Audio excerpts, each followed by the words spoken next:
नमस्कार, news India देख रहे हैं आप। मैं हूं आपके साथ नीतू गुप्ता। शुरुआत करेंगे पार्लियामेंट पॉलिटिक्स की। छठा दिन, आज के दिन की अगर बात करें, और 6 दिन जमकर हंगामा हुआ है। ऐसे में आज संसद में क्या कुछ हुआ, संसद की कुछ बड़ी बातें सबसे पहले आप तक पहुंचाते हैं। देखिए, संसद की पहली बातों में जो सबसे पहले निकल कर आया वो ये कि बजट सत्र के दूसरे चरण में सदन के भीतर आज भी हंगामा देखने को मिला। बजट सत्र का 7वां दिन हंगामे की भीड़ चढ़ गया। राहुल के बयान, जेपीसी की मांग पर संसद में गतिरोध है। वहीं दूसरी तरफ चौथी बड़ी बात ये, ओम बिरला धनखड़ ने की सदन चलने देने की अपील, लेकिन अपील के बाद भी कुछ नहीं हुआ। पांचवी बात, विपक्षी दलों का संसद की पहली मंजिल पर प्रदर्शन हुआ। संसद में विपक्ष के प्रदर्शन से टीएमसी ने दूरी बना ली। राहुल के कारण मोदी जी की टीआरपी बढ़ती है, ये कहना है पश्चिम बंगाल की मुख्यमंत्री ममता बनर्जी का। राहुल कांग्रेस का चेहरा हो सकते हैं, पूरे विपक्ष उनका अनुयायी नहीं, ये भी कहना था टीएमसी का। नवी बड़ी बात यह है कि राहुल ने नियम 357 के तहत लेटर लिखकर बात रखने की इजाजत मांगी है। 10वीं खबर, हम बीजेपी से विरोध का तरीका सीख रहे हैं, ये कह रहा था कांग्रेस नेता अधीर रंजन चौधरी का। तो ये तमाम बड़ी बातें आज संसद में हुई है। ये शोर शराबा आज भी हुआ, और जिस तरह से शोर शराबा हुआ उसके चलते सदन की कार्यवाही कल तक के लिए स्थगित हो गई है। तो कुल मिलाकर 6 दिन ऐसे ही रहे। जब 7वें दिन की आज की कार्रवाई हुई है, तो आज भी सदन की कार्यवाही में जोरदार हंगामा देखने को मिला है। आज भी दोनों ही तरफ से जमकर नारेबाजी की गई।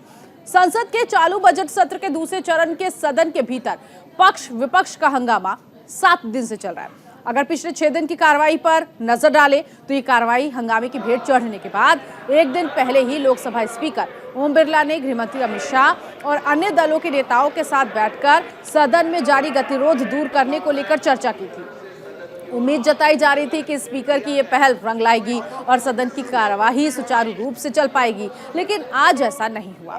आज संसद के दोनों सदनों में कार्यवाही शुरू होते ही हंगामा शुरू हो गया। लोकसभा स्पीकर ओम बिरला और राज्यसभा के सभापति जगदीप धनखड़ दोनों ने ही सदन में सदस्यों से शांति से अपनी सीट पर बैठने और सदन की कार्यवाही चलने देने की अपील की।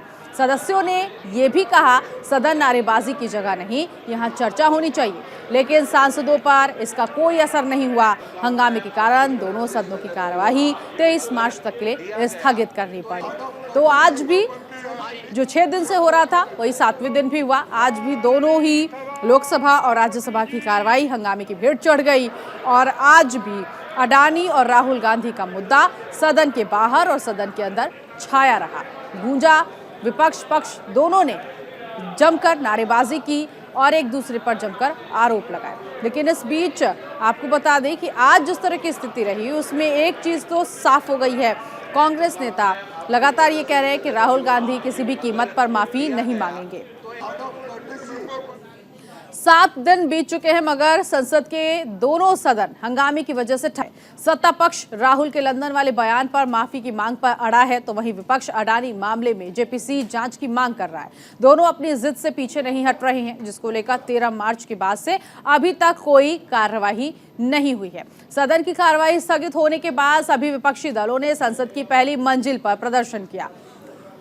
सभी सांसदों के हाथ में बैनर पोस्टर था। अडानी हिंडनबर्ग रिपोर्ट पर संसद की जॉइंट पार्लियामेंट्री कमेटी की मांग को लेकर नारेबाजी कर रहे थे। ये तस्वीरें देखिए, ये आज की तस्वीरें हैं, जहां विपक्षी एकता तो आपको नजर आ ही रही है, लेकिन ये विपक्षी एकता संसद की पहली मंजिल पर चढ़कर जमकर नारेबाजी कर रहे, हाथों में तख्तियां लेकर लगातार अडानी मामले को लेकर सरकार को घेरते हुए नजर आए। इमरान प्रताप गढ़ी, कांग्रेस अध्यक्ष मल्लिकार्जुन खड़गे, इसके अलावा देखिए अधीर रंजन चौधरी भी आपको नजर आ रहे हो। कई कांग्रेस के बड़े लीडर यहाँ पर, ये देखिए, मतलब मजबूती के साथ विपक्ष खड़ा है, ये दिखाने की कोशिश की गई। और सिर्फ ये पहली मंजिल की बात नहीं है, इससे पहले गांधी प्रतिमा के सामने भी जमकर प्रदर्शन किया गया। वहां पर भी हाथों में तख्तियां लेकर कांग्रेस समेत तमाम ये विपक्षी जो एकता नजर आ रही है आपको इन तस्वीरों में, ये विपक्षी पार्टियां गांधी प्रतिमा के सामने भी जोरदार प्रदर्शन करते हुए नजर आई और सरकार को घेरते हुए नजर आई। तो कुल मिलाकर 7वां दिन हंगामे की भेंट चढ़ गया। ऐसे में आज भी कोई कार्यवाही नहीं हुई। अब इंतजार अगले दिन का है कि कल क्या होगा। इस वक्त पीयूष शुक्ला मेरे सहयोगी जुड़ गए हैं इसी खबर पर आगे की जानकारी के लिए। आज के दिन की बात करें अगर पीयूष, तो विपक्षी एकता की तस्वीर तो हम देख रहे हैं, लेकिन टीएमसी ने दूरी बनाई है। क्या वजह निकलकर सामने आ रही है टीएमसी की दूरी की?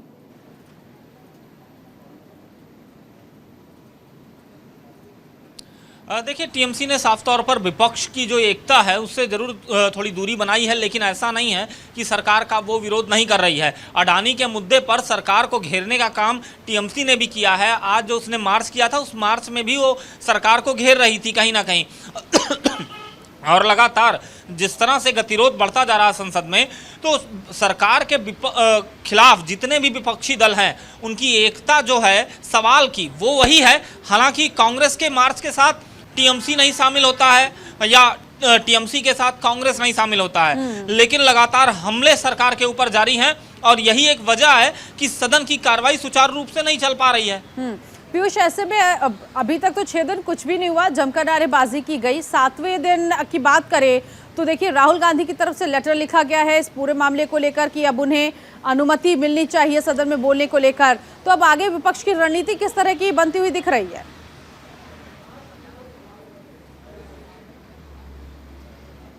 देखिए, आज सभी दलों के साथ एक साझा मीटिंग आयोजित की गई थी, राज्यसभा और लोकसभा दोनों के। चूंकि राज्यसभा के जो सभापति हैं, उपराष्ट्रपति, उन्होंने भी बुलाई थी मीटिंग, और लोकसभा के अध्यक्ष ओम बिरला ने मीटिंग बुलाई थी। लेकिन इस मीटिंग से कहीं ना कहीं विपक्षी दल जो थे उनका बायकॉट रहा। हालांकि मल्लिकार्जुन खड़गे और बाकी अन्य कांग्रेस के नेता जब पहुंचे और जब वो बोलने वाले हुए, तो सत्ताधारी जो पार्टी थी उसके लोगों ने बाइकाट किया और वो बाहर निकल गए। तो कुल मिलाकर बाइकाट का खेल जो है वो लगातार चलता रहा। राहुल गांधी कह रहे हैं हम सदन में बोलना चाहते हैं। मुझसे बार बार कहा जा रहा है कि वो माफी मांगे और मैंने कुछ गलत नहीं कहा है, मैं अपनी बात सदन में रखना चाहता हूं और ये अधिकार है, रखने को मिलेगा। लेकिन सबसे बड़ी बात है कि जो सत्ता पक्ष है वो बार बार कह रहा है पहले वो माफी मांगे उसके बाद अपनी बात रखें। लेकिन पीयूष, और ये गतिरोध नीति लगातार जारी है, इसमें कहीं भी कोई भी पीछे नहीं हट रहा है। लेकिन पीयूष, मल्लिकार्जुन खड़गे की अगर बात करें कांग्रेस अध्यक्ष, तो उन्होंने कहा कि माफी मांगने का तो सवाल ही नहीं उठता। तो इससे तो क्लियर हो चुका है कि अगर सदन में राहुल गांधी उपस्थित भी होंगे तो माफी तो नहीं मांगेंगे, लेकिन हाँ, अपनी बातों को स्पष्ट जरूर करेंगे कि आखिर उन्होंने क्या कुछ कहा था।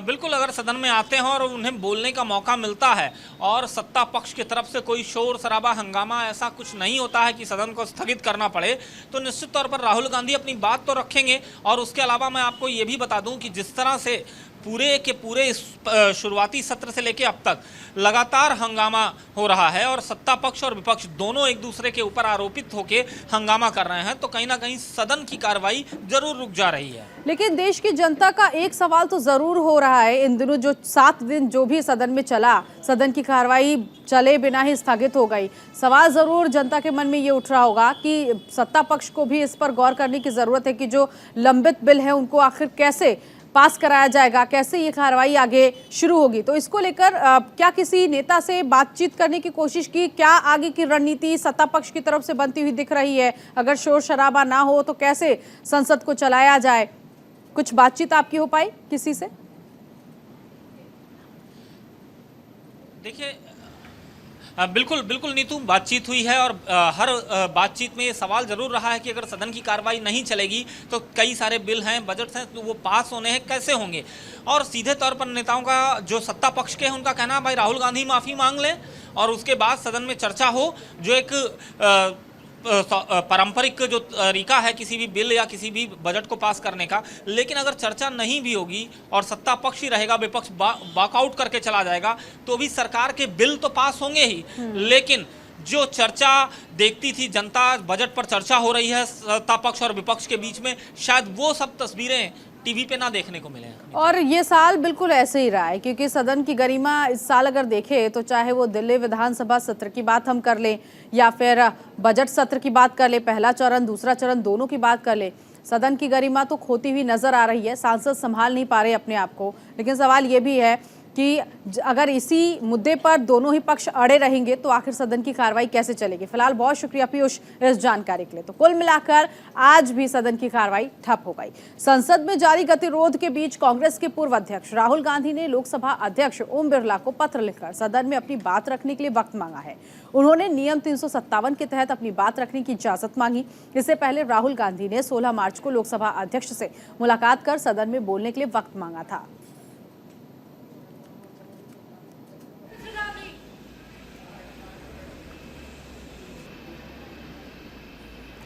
तो राहुल गांधी ने नियम 357 के तहत एक लेटर लिखा, बोलने की इजाजत मांगी है। अब देखने वाली बात है कि राहुल गांधी को इजाजत कब तक मिलती है और जब मिलेगी तो लंदन वाले बयान को लेकर जो घमासान मचा हुआ है उसको लेकर राहुल गांधी क्या कुछ कहेंगे, ये देखने वाली बात होगी। क्योंकि इससे पहले अभी हाल फिलहाल में ही सदन की कार्यवाही के दौरान राहुल गांधी ने ये कहा था कि दुर्भाग्य है कि वो सांसद हैं, इसको लेकर भी खूब हो हल्ला हुआ। ऐसे में अगर इस बार जब स्पष्ट करेंगे अपनी बातों को तो बहुत फूंक फूंक कर कदम उठाने की जरूरत है, चलने की जरूरत है राहुल गांधी को।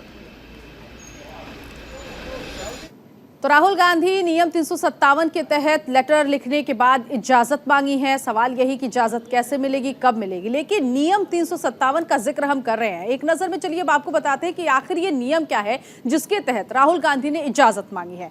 राहुल गांधी ने जिस नियम का उल्लेख किया है उसमें ये संसद सदस्य अध्यक्ष की अनुमति से व्यक्तिगत स्पष्टीकरण दे सकता है, ये इस नियम के तहत आता है, यानी कि कार्य संचालन नियम 357 जिसके तहत उन्होंने ये लेटर लिखा है।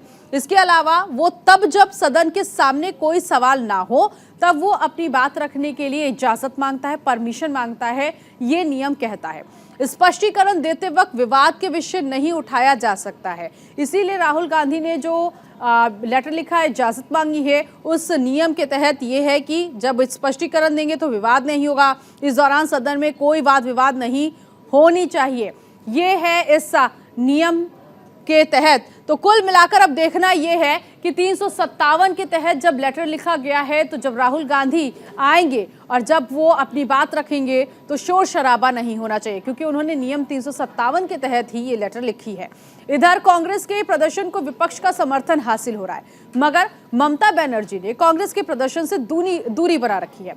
ममता बनर्जी पहली बार सीधे तौर पर राहुल गांधी की लीडरशिप को भी चुनौती दे रही हैं। उन्होंने कहा राहुल गांधी के कारण मोदी जी की टीआरपी बढ़ती है, इसीलिए वो राहुल को ही चर्चा में बनाए रखना चाहते हैं। कहने का मतलब ये है कि बीजेपी और प्रधानमंत्री नरेंद्र मोदी पूरे विपक्षी चेहरे के रूप में राहुल गांधी को टारगेट बनाए रखते हैं और अपनी टीआरपी बढ़ाए जा रहे हैं, जबकि राहुल कांग्रेस का चेहरा हो सकते हैं, पूरा विपक्ष उनका अनुयायी ना कभी था और ना अभी है। यही वजह है राहुल के प्रदर्शन में तृणमूल कांग्रेस के सांसदों ने हिस्सा नहीं लिया। उत्तर प्रदेश वाले अखिलेश यादव भी ममता बनर्जी की भाषा बोलते दिख रही हैं। उनका कहना है कि कांग्रेस को अपनी भूमिका पर विचार करना चाहिए। उन्होंने यहां तक कह दिया कि जिस तरह सीबीआई और ईडी का दुरुपयोग आज हो रहा है, अपने शासनकाल में कांग्रेस ने ऐसा ही किया था, इसीलिए इस सब के जिम्मेदार एक तरह से कांग्रेस ही है।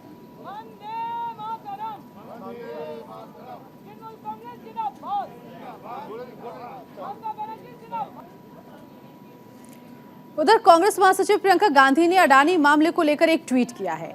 उन्होंने ट्वीट करते हुए लिखा है, पीएम नरेंद्र मोदी जी मित्र गौतम अडानी पर विदेश की 38 फर्जी शेल कंपनियों से व्यापारिक संबंध होने का आरोप, कोई नोटिस नहीं। अडानी के जरिए रक्षा क्षेत्र में फर्जी कंपनी की घुसपैठ, कोई नोटिस नहीं। खुद सरकार पर नियम बदलकर अडानी को फायदा पहुंचाने का आरोप, संसद में चर्चा तक नहीं। तो सीधे सीधे केंद्र सरकार पर निशाना साधा है ट्वीट करके प्रियंका गांधी ने। उन्होंने कहा नियम बदल दिए जाते हैं लेकिन उस पर कोई चर्चा ही नहीं होती है। प्रधानमंत्री जी के मित्र गौतम अडानी पर विदेश की 38 फर्जी शेल कंपनियों का भी जिक्र इस ट्वीट के जरिए उन्होंने किया। तो कुल मिलाकर आज की बात करें तो आज भी सदन की कार्रवाई ठप रही। गौतम अडानी और राहुल गांधी के भाषण पर जारी गतिरोध की वजह से संसद पूरी तरह से ठप पड़ी हुई है। लोकसभा राज्यसभा दोनों सदन अब 23 मार्च तक के लिए स्थगित कर दिए गए हैं। 13 मार्च से शुरू हुए बजट सत्र के दूसरे चरण से 17 मार्च तक 5 दिन में सिर्फ 97 मिनट ही ये जो कार्यवाही है वो चल पाई है। अब ऐसे में आपको ये बताते हैं कि कितनी देर चले हैं लोकसभा और राज्यसभा दोनों सदनों की कार्यवाही, क्योंकि बहुत महत्वपूर्ण है। इन दोनों सदन की कार्यवाही जो है वो किस तरह से चली है ये अब आपको बताते हैं। देखिए 5 मिनट सिर्फ 97 मिनट संसद चली है। किस दिन कितनी देर तक लोकसभा की कार्रवाई चली है वो एक तरफ हम आपको बता रहे हैं, कितनी देर राज्यसभा में कार्रवाई चली है वो। तो सबसे पहले लोकसभा पर नजर डाल लेते हैं। 13 मार्च 9 मिनट कार्रवाई चली, 14 मार्च 4 मिनट कार्रवाई चली है, 15 मार्च भी 4 मिनट चली, 16 मार्च की बात करें तो तकरीबन 3.5 मिनट के आसपास कार्रवाई चली है, 17 मार्च की बात करें तो 22 मिनट सदन की कार्रवाई चली। अब राज्यसभा की अगर बात कर लेते हैं, इस पर भी नजर डालते हैं कि कितनी देर तक कार्रवाई चली है। तो 13 मार्च की बात करें तो 21 मिनट कार्रवाई चली, यानी कि कार्रवाई चली है। 14 मार्च 11 मिनट, 15 मार्च 16 मिनट और 16 मार्च को 4 मिनट, बहुत कम ही मिनट में ये कार्रवाई जो है वो चली है। 17 मार्च 14 मिनट कार्रवाई चली, लेकिन ये जो कार्रवाई चली है वो सिर्फ शोर शराबा हुआ है, जमकर हंगामा हुआ है और हंगामे की वजह से ही सदन की कार्रवाई आज भी ठप पड़ गई। अब चलिए आपको बताते हैं भारतीय संसद का आखिर काम क्या है, जिसके बलबूते जो लंबित बिल है। अब ऐसे में लंबित बिल पे किस तरह से आगे कार्रवाई चलेगी ये भी एक नजर में जान लेते हैं। संसद का मूल काम विधेयक यानी कानून बनाना है, ये संसद का काम होता है, बिल पास करना होता है, लेकिन कार्रवाई हो नहीं रही। संसद कार्यपालिका को नियंत्रण करने का काम भी करती है, लेकिन कार्यपालिका जो है वो नियंत्रित नहीं हो पा रही है क्योंकि शोर शराबा जमकर किया जा रहा है। इसके अलावा संविधान के अनुच्छेद 75(3) में कहा गया है कि कैबिनेट सरकार संसद के प्रति उत्तरदायी है, यानी कि जिम्मेदारी उसकी है, वो इस जिम्मेदारी को अपने पास रखता है। लोकसभा में अगर किसी दल को बहुमत नहीं है तो सरकार नहीं बनाई जा सकती है। ये भारत में संसद का काम है जो कि हम बता रहे हैं आपको। संसद के पास राष्ट्रपति उपराष्ट्रपति के साथ SC HC के जजों पर महाभियोग चलाने का अधिकार है, यानी कि सुप्रीम कोर्ट हाई कोर्ट के जजों पर महाभियोग चलाने का अधिकार है। वित्त से जुड़े मामलों पर संसद को काम करने का अधिकार दिया गया है। जितने भी फाइनेंस से जुड़े हुए मामले हैं उसका अधिकार संसद में है, उस पर भी चर्चा करने का काम करने का अधिकार जो है वो संसद का है। तो ये तो बातें हमने आपको बताई कि आखिर काम क्या है संसद का। अब चलिए जानते हैं सदन चलने में एक दिन में कितना खर्च आता है, क्योंकि काफी महंगा खर्च होता है। और ऐसे में आपको बता दें कि जिस तरह से खर्च अभी तक हुआ है, कार्रवाई जिस तरह से हुई है उसमें कुछ नहीं हुआ, लेकिन पैसा बर्बाद हो गया है। क्योंकि सदन चलाने में एक दिन में जितना खर्च होता है, 5 दिन 6 दिन जिस तरह से कार्रवाई चली है, भारी नुकसान हुआ है। हर दिन संसद की कार्रवाई 7 घंटे तक चलाने की परंपरा रहती है। 2018 की बात करें तो संसद की कार्यवाही के खर्च को लेकर रिपोर्ट आई थी। रिपोर्ट के मुताबिक संसद में 1 घंटे का खर्च तकरीबन 1 करोड़ 5 लाख रुपए होता है। दिन के हिसाब से अगर जोड़ा जाए तो ये खर्च बढ़कर 10 करोड़ तक हो सकता है। सदन में 1 मिनट की कार्रवाई का खर्च लगभग 2.5 लाख रुपए बताया गया। तो ये कार्रवाई और इसका जो हम आपको आकलन बता रहे कि कितना खर्च होता है, 2018 में संसद की कार्रवाई के खर्च को लेकर ये रिपोर्ट आई और बताया गया कि बहुत महत्वपूर्ण 1 दिन का यहाँ पर सत्र होता है जिसको करना बहुत ज़रूरी है। रिपोर्ट के मुताबिक संसद में 1 घंटे का खर्च तकरीबन 1 करोड़ 5 लाख रुपए बताया गया है, माफ कीजिए 1.5 करोड़ बताया गया। दिन के हिसाब से जोड़ा जाए तो ये खर्च बढ़कर 10 करोड़ से हो सकता है, यानी इतना लमसम बैठ सकता है अगर जिस तरह से कार्रवाई चलती है। संसद में 1 मिनट की कार्रवाई में खर्च होता है लगभग 2.5 लाख रुपए। तो ये अब तक जो आकलन है वो 2018 की रिपोर्ट के जरिए बताया गया है कि ये आकलन अभी तक है। कार्यवाही के दौरान सबसे ज्यादा खर्च सांसदों के वेतन, सुविधाएं और भत्ते पर होता है। तो ये अभी तक खर्च जिसका ब्यौरा, जिसकी रिपोर्ट जो है 2018 में जो सत्र चला, जो कार्रवाई चली, उसके आकलन के अनुसार किया गया। अब जिस तरह से कार्रवाई चल रही है, 6 दिन हो गए, 7वां दिन भी ठप हुआ। ऐसे में केंद्रीय मंत्री अनुराग ठाकुर, इसके अलावा कांग्रेस अध्यक्ष मल्लिकार्जुन खड़गे ने क्या कुछ कहा सदन की कार्यवाही में शोर शराबे को लेकर, जरा सुनिए।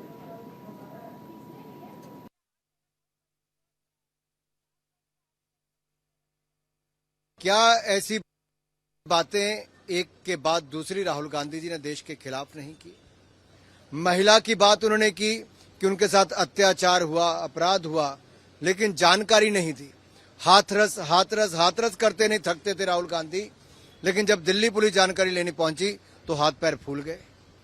तो राहुल गांधी जी तब झूठ बोल रहे थे कि अब सच छिपा रहे हैं। क्या छिपाने का कांग्रेस प्रयास कर रही है या केवल खबरों में रहने के लिए कुछ भी अनाप शनाप बोलते हैं? और वैसे ही दिल्ली के मुख्यमंत्री ये चोर चोर मुसेरे भाई हो गए आजकल, भ्रष्टाचार करने वाले एक साथ हो गए आजकल, संसद भी नहीं चलने देते हैं और अपने गुनाहों को छिपाने के लिए, सत्य को छिपाने के लिए प्रधानमंत्री पर भी अनाप शनाप बयान कर दिया। ये देखो, ये माफी मांगने का तो सवाल नहीं है, बार बार वो पूछते रहेंगे, हम उसको नकारते रहेंगे, उसमें कोई माने नहीं है। ये होना बोल के इशू को डाइवर्ट करने के लिए कर रहे हैं। तो पहले तो देखिए हमारे एम्बेसी पे हमले हो रहे, उसके बारे में उनकी कोई बात नहीं है। उसके बाद जो यहाँ के बैंकों से पैसे उठा लेके जा रहे हैं, पहले तो सरकार से ये पूछेंगे, पहले तुम्हारी सफाई इसके बारे में दो, उसके बाद में बाकी के हिस्से। और माफी मांगने का तो कोई सवाल ही नहीं। तो पहले दिन से 7वें दिन तक सिर्फ एक ही मांग उठ रही है। बीजेपी नेता ये कह रहे हैं कि राहुल गांधी को माफी मांगनी चाहिए। अब आपको सुनवाएंगे बीजेपी नेता संबित पात्रा ने आज प्रेस कॉन्फ्रेंस करके क्या कुछ कहा। इसके अलावा अगर बात करें कांग्रेस की, तो कांग्रेस की तरफ से ये कहा जा रहा है कि माफी का तो कोई सवाल ही नहीं उठता। हाँ, अडानी मामले पे जेपीसी की जांच होनी चाहिए और ये क्यों नहीं हो रही। अब इसको लेकर कांग्रेस नेता पवन खेड़ा ने क्या कुछ कहा है, इन दोनों ही नेताओं को सुनिए। अगर विदेश की भूमि में जाकर राहुल गांधी बार बार विदेशी ताकतों से यह निवेदन करेंगे कि आप हिंदुस्तान आइए और हिंदुस्तान की डेमोक्रेसी की रक्षा के लिए आप हिंदुस्तान के इंटरनल मैटर्स में प्रवेश करिए, उसमें घुसपैठ करिए। अगर यूके से और यूएस से राहुल गांधी लंदन में बैठकर इस प्रकार का डिमांड करेंगे तो स्वाभाविक रूप से देश इसे एक बहुत ही सहज भाव से ग्रहण नहीं करेगा। माफी तो उन्हें मांगना ही पड़ेगा, हम मंगवा के ही रहेंगे।